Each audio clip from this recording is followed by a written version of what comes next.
Hello guys, welcome back to AD breeders club. So ఈ రోజు అయితే మనం తాచు దగ్గరలో ఉన్న ఒక చిన్న రివర్ దగ్గర ఆగాము. అన్ఫార్చునేట్లీ మన విజ్ఞాన్ బండి అయితే బ్రేక్ డౌన్ అయిపోయింది.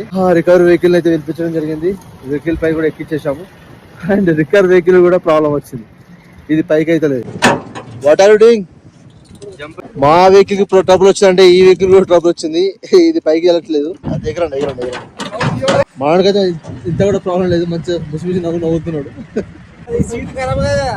ఏం కాదు, దానికి ఏం కాదు బ్రో. నీ జీటీ బండికి ఏమైంది? డ్రాప్ అవుతుంది. ఇక్కడ డ్రాప్ అయిందా? సో లగేజ్ మొత్తం దాన్ని పెంచి ట్రక్ లో అయితే ఎక్కించడం జరిగింది. సో జీటీ బైక్ కూడా కొంచెం ట్రబుల్ ఇవ్వడం జరుగుతుంది.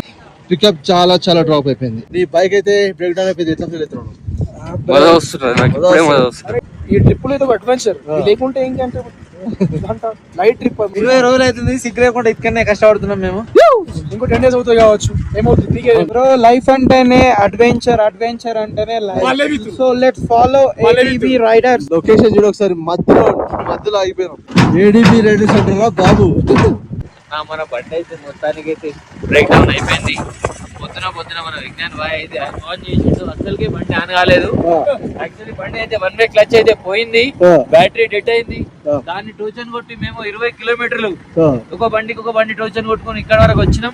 దాని తర్వాత ఈ ట్రక్ లో ఎక్కించి ఇప్పుడు రివర్ క్రాస్ చేయాల్సి వస్తుంది. ఇంత అడ్వెంచర్ అయితే లైఫ్ లో ఎప్పుడు జరుగుతుంది. ఎక్స్పెక్ట్ కూడా ఇప్పుడు వాటర్ నుంచి క్రాస్ చేయాలి. ఇప్పుడు ఏమైందో తెలియదు. కాలు కూడా కింద పెట్టడానికి వస్తుంది. కానీ నా లెక్క వల్ల ఇది ట్రక్ కూడా అయిపోయింది.